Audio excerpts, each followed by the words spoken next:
सब कान्हा जी की कृपा से आप सब अच्छे होंगे। तो सबसे पहले आप सभी भक्तों को योगिनी एकादशी की हार्दिक शुभकामनाएं।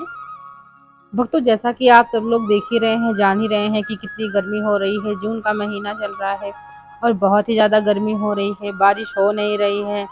हर कोई परेशान है, पेड़ पक्षी पशु इंसान। तो योगिनी एकादशी पर भक्तों शुरू करते हैं लड्डू गोपाल जी का स्नान। सबसे पहले एक छोटे से टब में स्वास्तिक बना लें। स्वास्तिक पीले चंदन से बनाएं, उस पर रखें तुलसी पत्र और फिर लड्डू गोपाल जी को यहाँ विराजमान करें। तो सारे लड्डू गोपाल जी मेरे बैठ गए हैं। आज लड्डू गोपाल जी को स्नान योगिनी एकादशी पर मेरी बिटिया ने कराया है। उसे बहुत शौक चढ़ी रहती है लड्डू गोपाल जी की पूजा करने की। माँ मैं ये करूँगी, माँ मैं वो करूँगी, माँ मैं लड्डू गोपाल जी को जगा दूँ, सुला दूँ।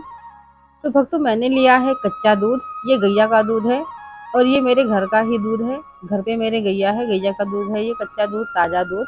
तो सबसे पहले मैं कच्चे दूध से स्नान कराऊंगी। कच्चे दूध का स्नान इनका हो गया है और मैंने एक चंदन का पेस्ट बना लिया है। चंदन का पेस्ट काफ़ी ठंडा होता है, ये तो आप जान ही रहे होंगे। इसमें मैंने गुलाब जल, थोड़ा सा इत्र डाल दिया है और कुछ नहीं डाला है, कपूर भी नहीं डाला है, सिर्फ गुलाब जल और इत्र डाल दिया है। अब इस चंदन का लेप इनके पूरे शरीर पर किया जाएगा। तो ये मेरी बिटिया ने ही किया है। आज की पूरी सेवा इनकी लड्डू गोपाल जी की बिटिया ने ही की है। भक्तों, बिटिया मेरी जो है वो लड्डू गोपाल जी की बहुत बड़ी भक्त है और उनको बहुत प्यार करती है। वो उनका कोई भी कार्य छोड़ती नहीं है। उसका प्रयास यही रहता है कि वो लड्डू गोपाल जी के साथ ज़्यादा से ज़्यादा समय बिताए। उनका भोग लगाने के लिए, उनका श्रृंगार करने के लिए, उनकी सेवा करने के लिए, उनको जगाने के लिए, सुलाने के लिए वो हमेशा परेशान रहती है। और मुझे थोड़ा डर लगता है कि वो भी काफ़ी छोटी है और लड्डू गोपाल जी थोड़ा भारी में हैं, तो कहीं उसके हाथ से छूट न जाएं। पर मैं जब भी वो कुछ करती है, कोई सेवा करती है लड्डू गोपाल जी की, तो मैं साथ में रहती हूँ कि कोई दिक्कत ना हो, कोई परेशानी ना हो और वो अच्छे से कर पाए।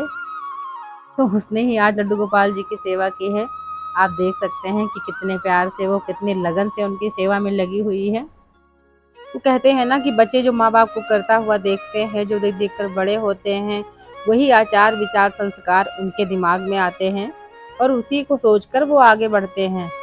तो यही सब मेरे यहाँ भी होता है और हर बच्चों के दिमाग में ये बात चलती ही रहती है। वो अपने माँ बाप को जैसा देखते हैं, जो करता हुआ देखते हैं, जो करता हुआ बड़े देखकर बड़े होते हैं, बच्चों के दिमाग में भी वही विचारधारा उत्पन्न होने लगती है। तो मेरे यहाँ बाल गोपाल जी की सेवा जो होती है, बिटिया देखती है, उसको देखकर वो बहुत ज़्यादा प्रभावित होती है उस सेवा से और बातें भी उन्हीं की हमेशा करती है। लड्डू बाबू, माँ माँ लड्डू बाबू ये, माँ लड्डू बाबू वो, सारा दिन लड्डू बाबू करती रहती है। तो भक्तों, गर्मी बहुत ज़्यादा होने के कारण लड्डू गोपाल जी को चंदन का लेप लगाएंगे और उनको थोड़ी देर के लिए हम ऐसे छोड़ देंगे चंदन के लेप के साथ। बहुत देर तक नहीं छोड़ेंगे क्योंकि इसके बाद इनका श्रृंगार भी करना है, इनको भोग भी लगाना है, इनकी आरती पूजा करनी है, धूप दिखाना है। तो ये सब भी ज़रूरी है, सुबह का टाइम है और जितनी जल्दी ये सब हो जाए वो बहुत अच्छा है, क्योंकि बहुत देर तक इन सब में टाइम भी लगता है। जैसे अब लेप लगा कर बिठाएंगे तो तुरंत छुड़ाना भी अच्छा नहीं होता है, क्योंकि ठंडक जब तक ना मिले गोपाल जी को तब तक लेप लगाने से क्या फ़ायदा।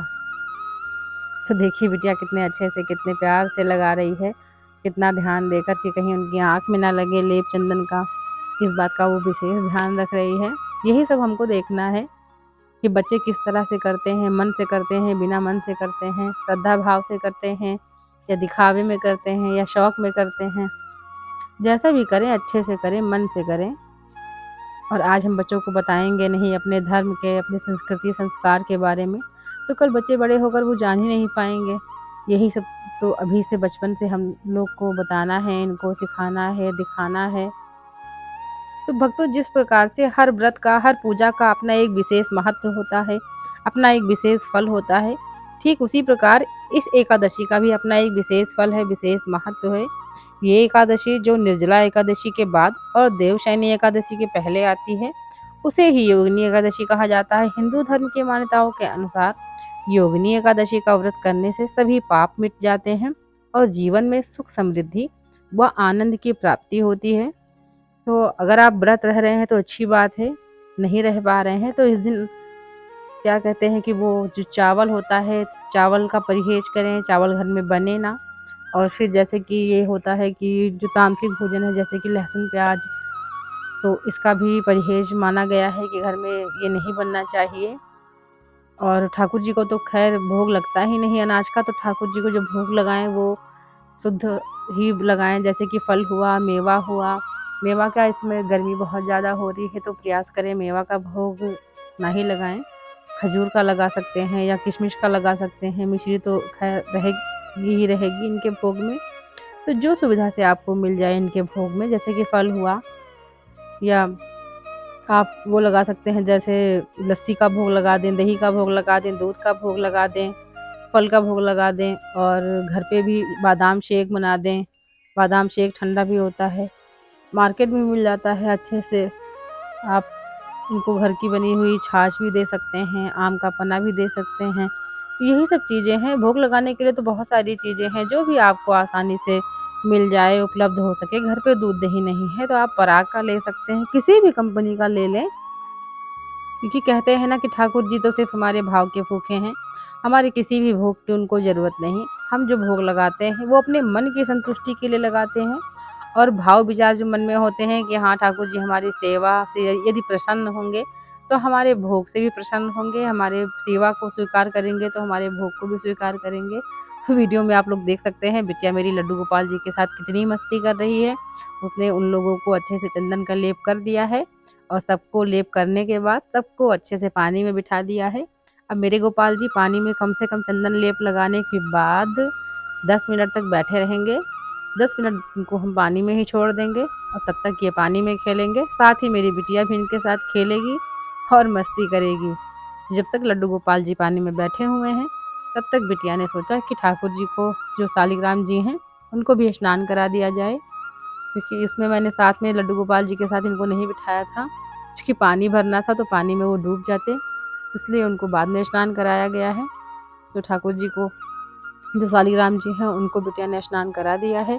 आप देख सकते हैं कितने अच्छे से वो स्नान करा रही है, उनको पोंछ रही है। पोंछने के बाद फिर जिस स्थान से, जिस आसन से उठाया गया था शालिग्राम जी को, वहीं उसने बिठा भी दिया है। तो अब इनका टाइम जो ओवर हो चुका है पानी में बैठने का, अब हम इनके जो बदन का जो चंदन है वो हल्के हल्के हाथों से, हम क्या, मेरी बिटिया ने हल्के हल्के हाथ से छुड़ा दिया है, मालिश कर दी है। और अब एक दूसरे साफ टब में इनको स्नान करा दिया गया है शुद्ध जल से। दोनों ही जल शुद्ध हैं, लेकिन अब उसमें चंदन है तो चंदन की वजह से दूसरे टब में स्नान कराया गया है।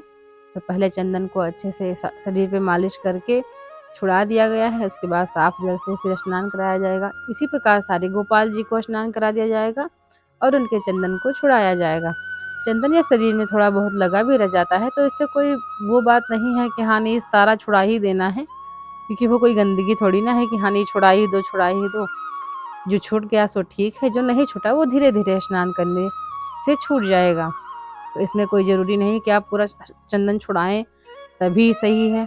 तो देखिए निकुंज और कुंज जी नहा चुके हैं, अब बारी है वासु की। तो वासु की भी चंदन सेवा हो रही है, स्नान हो रहा है। चंदन इनका छूट गया है, अब इनको भी साफ जल से स्नान कराकर फिर बैठा दिया जाएगा। उसके बाद फिर होगा इनका श्रृंगार। तो भक्तों, योगिनी एकादशी का जो फल है वो बहुत ही अच्छा है, बहुत ही महान है, और इसका महत्व भी काफ़ी ज़्यादा है। जैसे कि मैंने बताया कि अपना हर व्रत का, हर पूजा का अपना अलग अलग फल है, अपना अपना विधान है, अपनी अपनी प्रक्रिया और विधि है। तो हर पूजा विधि का जो अलग अलग विधान है, ठीक उसी प्रकार योगिनी एकादशी का भी और व्रत का और पूजा का विशेष महत्व है, इसका फल भी अलग है। योगिनी एकादशी का व्रत करने वाले भक्त को जो है स्वर्गलोक की प्राप्ति होती है। माना जाता है कि योगिनी एकादशी का व्रत करना 88,000 ब्राह्मणों को भोजन कराने के बराबर है। ये है इसका व्रत का फल। योगिनी एकादशी का व्रत अगर सही विधि पूर्वक रहा जाए और सही विधि से इसकी पूजा की जाए, जो इसमें नियम हैं वो निभाए जाएं, अपनाए जाएं, तो इसका फल जो है इस प्रकार है कि 88,000 ब्राह्मणों को भोजन कराने के बराबर इसका फल मिलता है। स्वर्गलोक की प्राप्ति होती है, जीवन के सारे दुख और सारे संकट कट जाते हैं, जीवन में सुख समृद्धि की और वह आनंद की प्राप्ति होती है। ये है योगिनी एकादशी का फल। योगिनी एकादशी पर ज़्यादातर विष्णु भगवान की पूजा होती है, लोग विष्णु भगवान की पूजा करते हैं, साथ ही माता लक्ष्मी की पूजा करते हैं।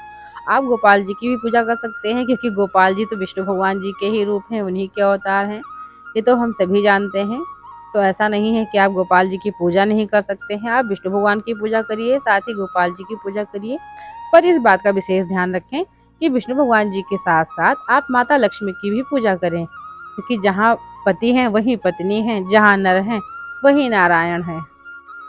तो भक्तों गोपाल जी की सेवा भी हो रही है और साथ-साथ इनके साथ थोड़ी मस्ती भी हो रही है। तो देखिए आप, थोड़ी बहुत शरारत, थोड़ी बहुत मस्ती इनके साथ हो रही है। और लड्डू गोपाल जी को देखकर ये लग रहा है कि इनको भी ये सब मस्तियाँ, ये शरारत बहुत पसंद है। तो अब मस्ती हो गई है ख़त्म, अब गोपाल जी को मिलेगी इत्र की सेवा। अब इनको इत्र की सेवा दी जाएगी। कल मैंने इनकी सेवा में गुलाब का इत्र यूज़ किया था, आज इनकी सेवा में बेला का इत्र जो है वो इस्तेमाल किया जाएगा।